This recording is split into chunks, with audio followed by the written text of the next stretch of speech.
मायरे अरे आई देख का लेके आली। अरे वही कुकुरा के दे दे।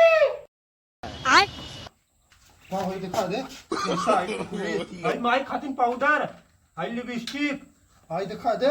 मेरा तो कंघी दिखला के तनी बाऊ सामान आई देख हमार दवा चांदी का सिक्का। इगु कहाँ से पहले है?